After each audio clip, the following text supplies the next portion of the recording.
We are back, episode 29. Loop. Making the rounds here, boys and girls. Penn State live here on the Voice of College Football. We're almost turning that big 3-0. Dirty 30 is upon us. Speaking of dirty, this UCLA game's going to be something. I mean, at this point, I really hope it is, and it should be, but I just don't know anymore. I seen something that said UCLA hasn't led for a single second this season. Dear Lord. So you know what's going to happen. They're going to kick a field goal. They're going to be up 3-0. 100%. Like, I don't know if the bet's out there for team to score first. But I put the house I would on bet bet the farm on it for sure. That UCLA is gonna lead this game. This is a guarantee. Because we're past the we can't have nice things phase with this team. We're just mark our words, okay? Mark them. When it's 3-0 or 7-0 after the first quarter, you'll look back and be like, I think I heard that someplace. Somebody said something about that. I mean, it'd be something. A team with no head coach, no offensive coordinator, no defensive coordinator. I mean, crazier things have happened. Especially to Penn State. Hopefully it's good for the guys to get away for Pennsylvania first time this season. Do a little soul searching in LA. I mean, they're going to do a lot more than soul searching, but I see what you're saying here. We're going to need some real guidance here. I need to wipe the slate clean, start fresh, start that over. Would be nice. You essentially have the start of the season again, where you have 2 really easy games coming up. You could hit the reset button after the disappointing Oregon stuff, and you got 2 games to get it right before Iowa, and then bye week Ohio State. Yeah, I think we're cooked. Most likely, but we got like 4 weeks to worry about that. Oh, okay, good. 4 more weeks of just stress. I can't wait. We gotta put our happy face on for the next 4 weeks, and hooray! I have noticed the Penn State propaganda sites are in full steam ahead mode. Oh, are they? Oh yeah, just posting anything and everything positive. I'm like, there's a time and place for that. And I don't know if this is the time or the place. Neither of the two, as a matter of fact. Like, sometimes you just have to let people work things out and let me grieve. Right. Let me. What grieve. Stage are we in the grieving process? I forgot. Well, we're always in the depression stage, but that's it. We might be coming up on bargaining. I don't know. Like, if UCLA scores first, there could be some serious bargaining. I'm gonna be like, please, Lord, not like this. Please, not like this. Yeah, I don't know. Just the maturity of this team is cool to see. Just the posts that are out there. It's like, what are we doing? This isn't what we need to hear right now. Do you have it even? Can you pull any of them up? Yeah. Let me get on Twitter real quick. Let's just yell it. Let's just yell at people right now.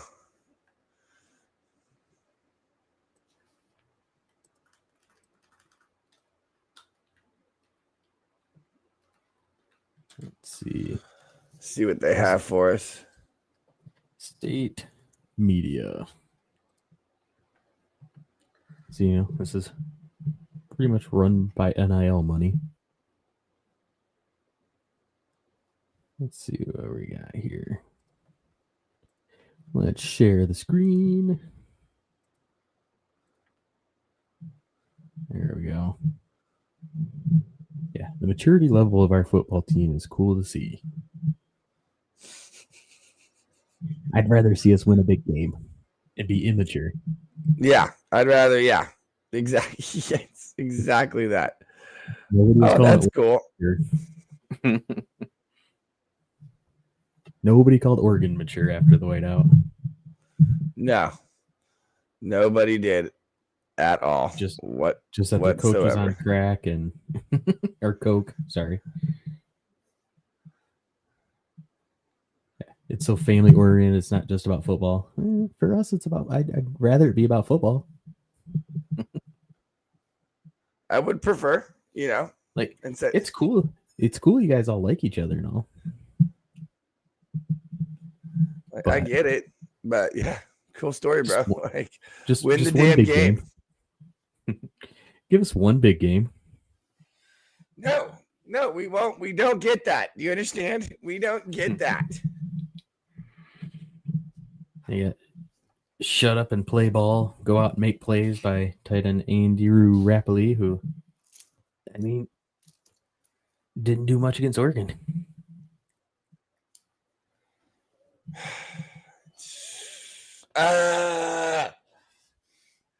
Oregon game ruined everything. It did. But yeah, just the cool stuff, Get the propaganda going. Yeah, try to it's make always fun to run. Try to make the fan base feel good. Yeah, let's ride that propaganda train. It's really worked out for us in the past.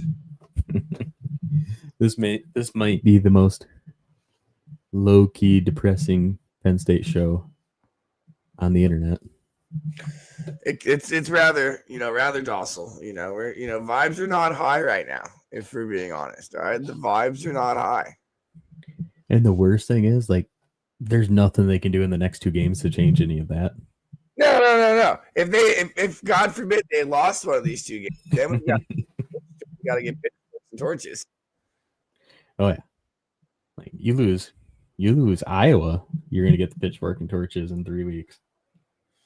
Yeah, it's nothing but bad. Only bad can happen for the next 2 weeks.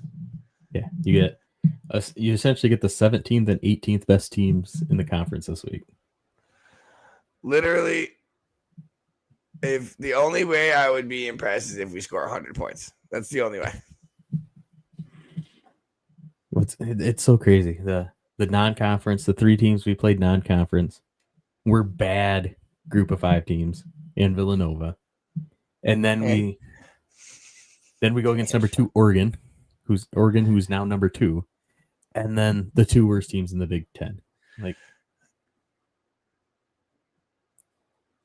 there's not much to get up for.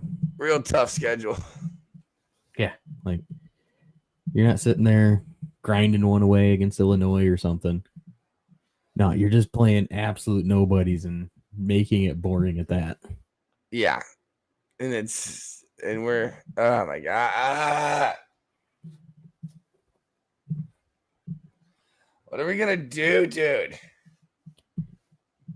We are gonna hope and pray that in 4 weeks, somehow we go into Columbus against the number 1 team in the country with the number 1 defense in the country and try to do something. Yeah, I know. I think we're gonna be in a bit of trouble here. And with how I hope not. Right. And with how the whole Jim Knowles thing ended up working out, they're not going to be looking just to beat. I gotta get money from money plus $40 to do it. Yeah, they're not just looking to beat Penn State. Like, Ohio State's going to be looking to put up some points on Jim Knowles. No, it's my brain is so frazzled right now. Like, what are we gonna? Oh my god!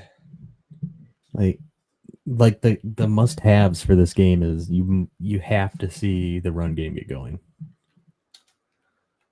Oh, if you don't, it's going now. It's at this point, it's every single red flag there is alarmed, to say nonetheless. Like, the only way these next 3 weeks matter is if that running game gets going and we actually see a rhythm with the offense. Which we yet to have. Right. We have zero rhythm, and we are 4 games into this with a loss. Yeah. There's, I mean, so, I mean, the run game has to, I mean, there's no way that it can't look good against UCLA. It has to look good. Yeah, like Nick, it doesn't just have, like, it has to look good by Nick and Katron. The offensive line, the running game as a whole has to look good this week. There's no scenario going forward for this team to be successful where the run game does not get going this week. Yeah, that's got to be the number one priority over everything. It's the end all be all. Is that run game has got to be. I mean, I mean, if it's not even 150 yards, I'm going to be upset. I mean, as long as it's efficient, I don't want to be, 40 carries for 150 yards. No, that would be a problem. Like if we're averaging 7 yards a carry, like 6-7 yards a carry, like just getting chunks. Just every time we hand it off, it's 5, 6, 9, 12 yards. Like that's what this needs to look like tomorrow. The question is all right, can this offensive line do it? This Right. is, I mean, it's at the end of the day, it's still UCLA. It's not Villanova. Mm-hmm. And Villanova might beat them right now. You know what? Don't do that. But yeah, I mean, if you're talking about biggest disappointments, right behind Drew's got to be the offensive line. Easily. Just pass blocking hasn't been there. The run blocking hasn't been there. Like this team needs to get into a position where they can hide their quarterback. As dumb as that sounds. No, I agree 100%. You have to play. Yeah, you have to play the game knowing that your quarterback can't win the game. He can't just be a guy with a target on him. Yeah, you got to make that line's got to just lock in. Yeah, the entire hopes and future of this season is solely on the offensive line right now. Andrew. Don't forget about Drew though. It's definitely on Drew too. Right. You get me the offensive line churning. I feel better about Drew because then you can run the ball and hide him more.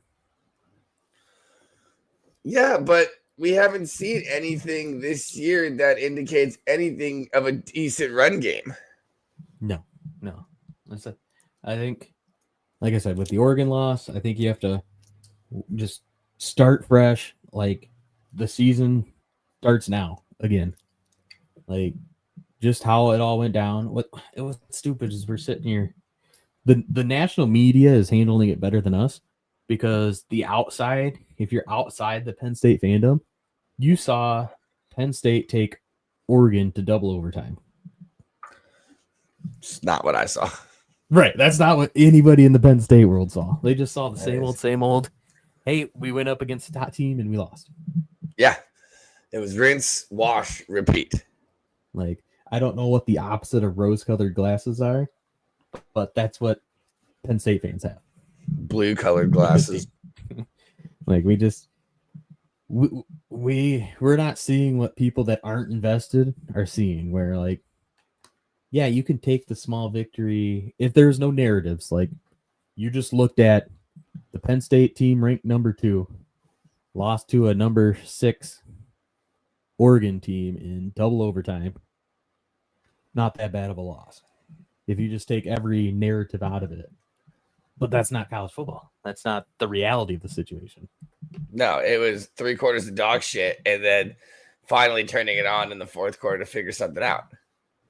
Yeah, and then finally looking good. And then Drew does the Drew thing where he throws the interception to end the game. Drew going Drew. Drew gonna Drew. He's gonna end the game on an interception every time we lose. I think he just likes to end the game on his terms, you know, whether it's a win or a loss. He just likes to end the game on his terms. That is the first time I've heard that. That is amazing. Yeah. Yeah, I think that might be it. I think no matter what it is, he's like, listen, one way or the other, I'm ending this game. I'm ending this. I don't care if you want to win or not. I'm ending this on this throw. It's either going to be a touchdown to win the game or an interception. Yeah. And I haven't showed you the touchdown yet. I need Dino Nuggies, and I'm tired. All right, here we go. That is amazing. Do you think Drew Aller's a Dino Nuggie guy or a pizza roll guy? Ooh. We asked the hard-hitting questions here on the Voice of College Football. I mean, at this point, I would almost. Is he too young for Dino Nuggies, or Dino Nuggies still a thing? Dino Nuggies is still a thing. That's what my kids ate tonight for dinner. All right. Damn, lucky. So you had Dino Nuggies for dinner too? I did not. I did not partake. Oh, but they had little Stegosauruses and T-Rex and Broncosauruses. Yeah, you know, we got to get into the psyche of Drew Aller. Do we think he's a Dino Nuggie guy or a pizza roll guy?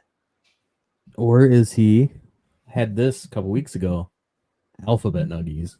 Oh, I was thinking Bagel Bites. Dude, we're on the same wavelength. When you asked me pizza rolls or Dino Nuggies, I was like, thinking Bagel Bites. Yeah, I was thinking Bagel Bite. He might be a Bagel Bite guy.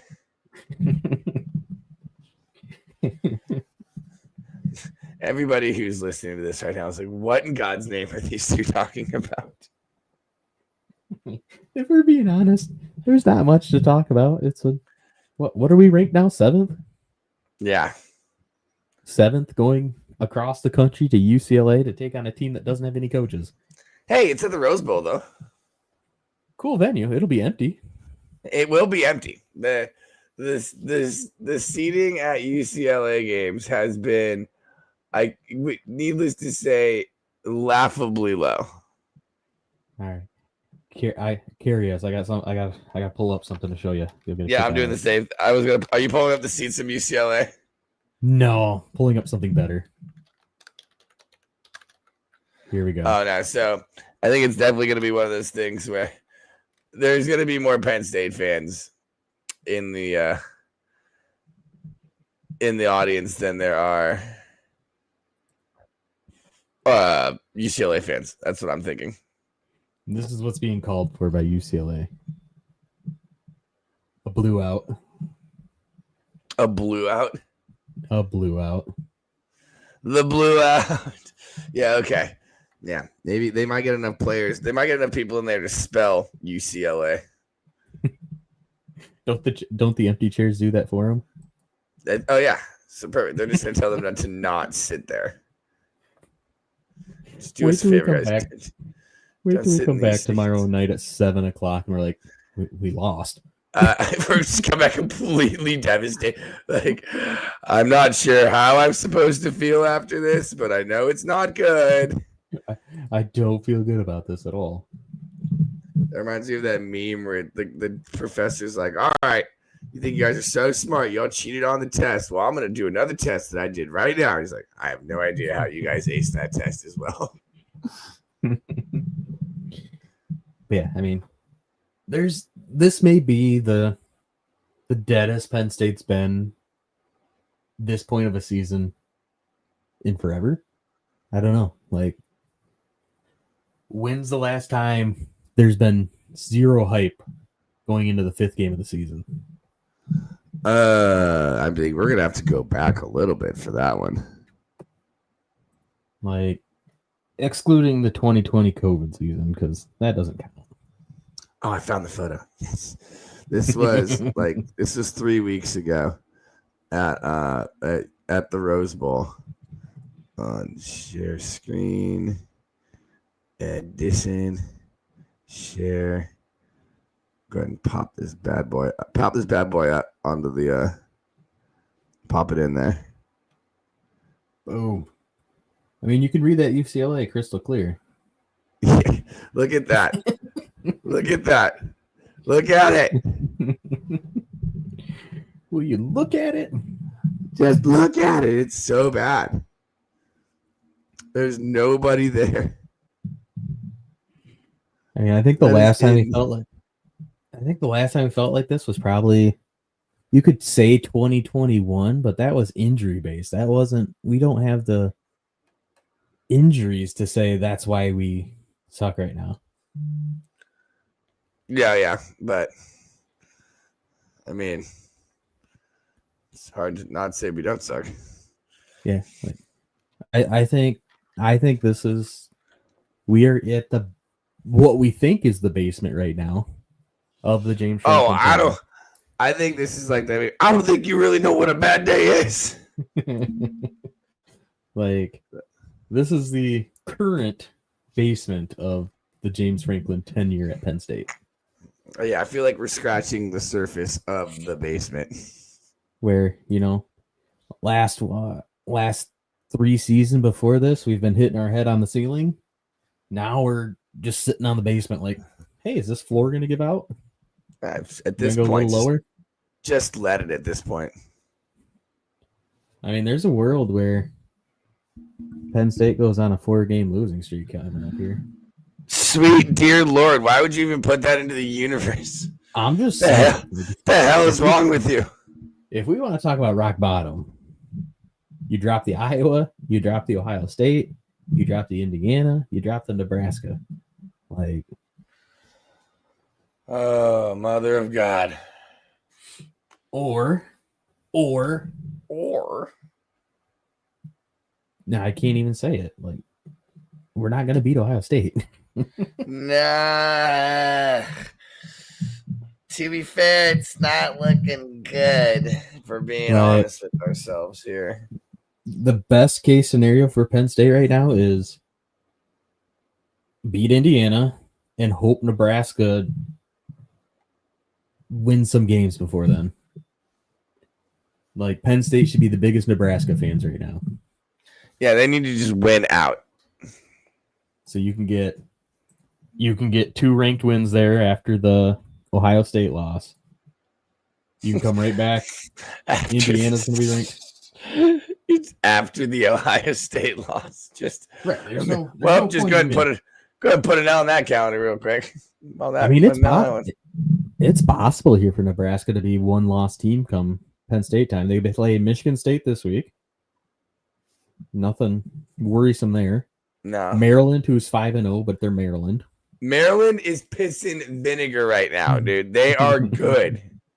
But they're Maryland. I told you every year. I told you last week, don't sleep on, or 2 weeks ago, don't sleep on Maryland, and they went crazy. And then Minnesota, Northwestern, USC, UCLA. I mean, there's a chance Nebraska takes care of business. They're coming into Happy Valley the 22nd with 1 loss. USC will be an interesting one for them. Yeah. Let's see, is that one? That one's at Nebraska, so they got that going for them. There you go. But I mean, at this point, you're rooting for Nebraska and Indiana pretty hard. Yeah. Just so you can get 2 good wins on this. You got to get the 2 good wins to cancel out the 2 great losses. Yeah, great losses. Yeah, okay. They're phenomenal losses. We lost to number 1 and if things hold out, we'll lose to number 1 Ohio State and number 2 Oregon. Yes, those are 2 quality losses, I guess. We sound like an SEC team. Oh my God. We sound like Alabama, but look who we lost to. Not who we beat. Look who we lost to. We lost to 1 and 2. Except the SEC's upside down with Vanderbilt being good now. SEC, man, SEC is the most parity conference we have right now, I think. There's a lot of wackiness going on down there. But you look, I feel like the Big Ten's got the top and SEC has the depth. Like, I think before the season, we were talking, you could put Ohio State, Penn State, and Oregon all ahead of anybody in the SEC. And now that's just Ohio State and Oregon. Yeah. But you could still put those two teams ahead of any SEC team. Yeah, I was running through all the teams in my head there. Yeah, I think so. The only one might be LSU. We have to watch out for them. Yeah, they looked like they got beat by Ole Miss last week. Listen, okay, it's Brian Kelly always loses a game he's not supposed to. Okay, that's what he's known for. Brian Kelly is now Southern James Franklin. Yeah, he used to be independent James Franklin. Now he's Southern James Franklin. He's less likable than James Franklin, but the result is the same. Yeah, it is. They are two peas from the same pod. Hey, you got a big game this week? Yeah, hope you don't want to have fun. Oops. The easiest bets you can make any given week is against LSU in a big game and against Penn State in a big game. Like, in the second I do it, they're gonna win. Nah, dude, I have made so much money betting against Penn State. Spoken like a true fan. Spoken like an absolutely true fan right there. Made so much money off of my misery. You have no idea. I mean, Ohio State the last 9 years, just put it on Ohio State money line. You're good to go. Just bet the house. Last 2 times, I've made a lot of money the last 2 times against Oregon. And then it's cool. And if Penn State wins, then you're like, oh, cool, we won. I don't really care about the money. Right, exactly. Yeah. It's an and if you hedge. lose, you're like, oh, we lost. Oh, look at all this money I got here. Yeah. King of the emotional hedge. Go dry my eyes with these hundreds real quick. Right. The problem is I don't get the, hey, we won. I lost money. Cool. I don't get that. No, not yet. Still, you are net positive right now, sir, in the money game. Like, the win would make me happier. Oh, of course. But, still nice to have a little bit of money.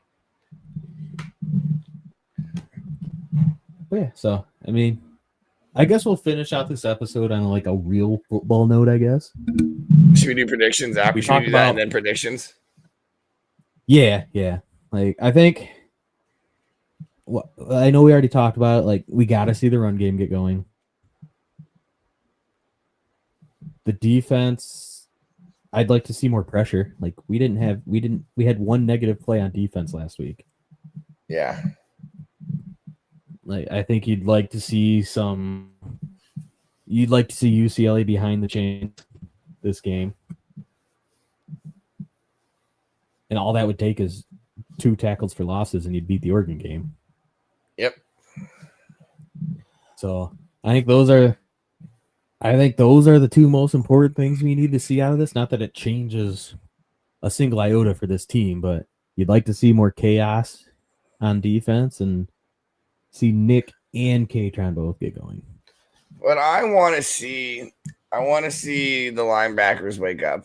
I'd like to see better linebacker play this game, whether it's in coverage or in the run game, either or. I'm not going to be picky. I just want to see the linebackers look good. Run game needs to be solid. And with that being said, it's going to have to start with the O-line. And I've said it a few times. I want to see these boys moving earth. All right. I'm just going to beat the dead horse here. I want to see these boys moving earth against a not so great UCLA team. Or, you know what? And then it's just, if we can't push this team around, then we have huge problems. Yeah, exactly. Like, we already think we have huge problems. That'll just, like, nail in the coffin it if we come out and do nothing this week against a team with nothing going for it. 0, maybe negative. They have zero reason to be playing right now. Like, they could pack up this season and they're just obligated to be there. That's basically why. Yeah. So, with that said, what spread's 24.5. Not a ginormous spread, but it's still that's literally what my score is. It's so funny. 34-10 is what you were going?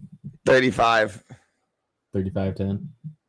After UCLA gets out to a quick early lead with a field goal for the first time in their entire season, Penn State will go down and score a touchdown. That is the given. Like UCLA is putting a score on the board first. I mean, I would literally, if I could bet that in California, like I would definitely bet that. All right. Talk a little more while I look up, see if it's something I can bet. All right, he's gonna look up the fact, see if he can get a first touchdown for UCLA. But no, yeah, at the end of the day, we're just gonna need to see. At this point, I don't even care about Drew for this game. Like, if Drew looks bad this game, then just go ahead and put in Grunkmeyer. But I want to see the running backs look good. I want to see the offensive line look good. I want to see the linebackers look good. Those are my big three here. You know, that's what I need to see from this team for even, and they have to be flawless too. If I see any hiccups, I'm going to be like, great, we're so screwed. Let's see. Game props. Winning margin. Scrolling through here, he'll find it if it's there. It'll be hilarious. I could do race to 5 points, so first team to score a touchdown. It's not going to be a touchdown though. It's going to be a field goal. It's going to be a field goal. I don't have a race to 3. It starts off at race to 5. Can't even bet on it. What a damn shame. Let me see what the first quarter. What do we have for? All right, first drive. That's what we're looking for. Yeah, first drive touchdown, UCLA. First UCLA drive result: touchdowns plus 471, field goals plus 406. So you can make some decent money there. You go put a hundy on a field goal. UCLA first drive on a field goal. Turn that hundy into 400. Call it a day. Cha-ching. I don't know. I'm undecided in my prediction. I don't know if I want to be Debbie Downer or, hey, the team did what they finally were supposed to do. Yeah, I'm kind of in the middle. I went 35-10. They barely cover. But yeah, 35-10. I'm gonna go 24-3 because we just like misery. After a UCLA early field goal. Yep, 3-0 UCLA, and then just a boring ass 24 points from Penn State afterwards. Don't cover. I like that for the 5th time this season. We're over against the spread. Good teams win. Great teams cover. We haven't covered a single time. Yeah, I didn't think so. Yeah, I was about to say we haven't covered a single goddamn time, have we? Nope, we're not great. That is true. We are bordering on good. Decent. Good is up in the air right now. Yeah, we're hovering with decent. All right, that'll do it for us on episode 29 of Penn State on College, Voice of College Football. We'll see you guys post game tomorrow, probably around 7:30 p.m. tomorrow, and we'll chat at you then. Don't forget to like, share, subscribe, comment, tell a friend to tell a friend, y'all. Yeet.